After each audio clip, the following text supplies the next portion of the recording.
আসসালামু আলাইকুম, কেমন আছেন সবাই? স্বাগতম জিসিসি নিউজ 24-এ।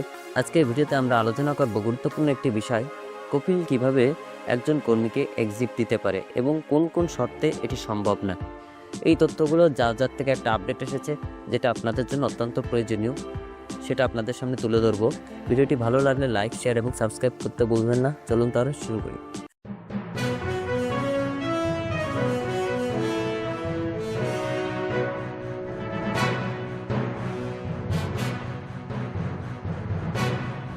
প্রথমে আসি, কপিল কিভাবে একজন কর্মীকে এক্সিট দিতে পারে। ডিজিটাল চুক্তি ও ইকামার মেয়াদ। কর্মীর সঙ্গে করা ডিজিটাল চুক্তির মেয়াদ না থাকলে কপিল তাকে টার্মিনেট বা এক্সিট দিতে পারে। তবে চুক্তি যদি সক্রিয় থাকে, কপিল চাইলেও এক্সিট দিতে পারবে না। ইকামার মেয়াদ শেষ হয়ে গেলে এক্সিট দেওয়া কঠিন হয়ে যায়, কারণ ইকামা নবায়ন ছাড়া প্রস্থানের অনুমতি মেলে না। পাসপোর্ট নবায়ন ছাড়া কর্মী এক্সিট নিতে পারে না। এক্ষেত্রে কপিলকে পাসপোর্ট নবায়ন প্রক্রিয়ায় সহায়তা করতে হয়। পাসপোর্ট নবায়নে দূতাবাস বা কনসুলেটের সহায়তা প্রয়োজন হতে পারে। কপিল স্পেশাল রিকোয়েস্টের মাধ্যমে এই প্রক্রিয়া ত্বরান্বিত করতে পারে। মামলা বা জরিমানা।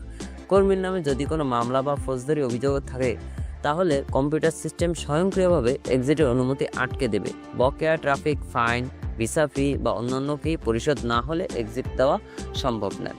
সম্পত্তি বা দায়িত্ব। কর্মীর নামে রেজিস্টার্ড কোনো গাড়ি থাকলে এক্সিট দেওয়ার আগে সেটি ক্যান্সেল করতে হবে।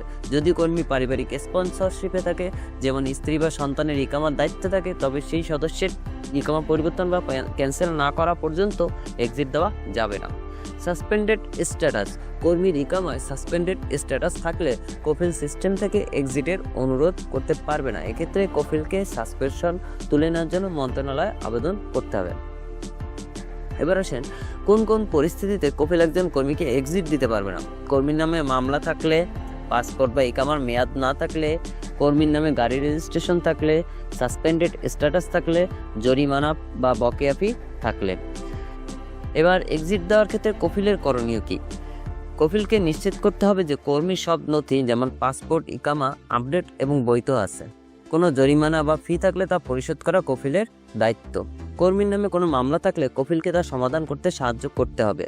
কর্মীর স্পন্সরশিপে থাকা কোনো পরিবারের সদস্য থাকলে তাদের স্ট্যাটাস আপডেট বা ক্যান্সেল নিশ্চিত করতে হবে। এবার ইকামার মেয়াদ শেষ হলে কপিলের কি দায়িত্ব? ইকামার মেয়াদ শেষ হলে কপিলকে কর্মীর পাসপোর্টের মেয়াদ বাড়াতে হবে এবং কর্মীর ডিজিটাল চুক্তি থাকলে কপিল তাকে টার্মিনেট করতে পারবে।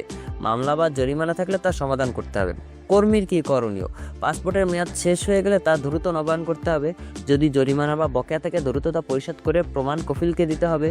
যদি কপিল অযৌক্তিক হুমকি বা অন্যায়ভাবে এক্সিট দিতে চেষ্টা করে, কর্মীকে দূতাবাস বা স্থানীয় শ্রম আদালতে অভিযোগ করতে হবে। এই ছিল কপিল কিভাবে কর্মীকে এক্সিট দিতে পারে বা দিতে পারে না, সেই বিষয় নিয়ে বিস্তারিত আলোচনা।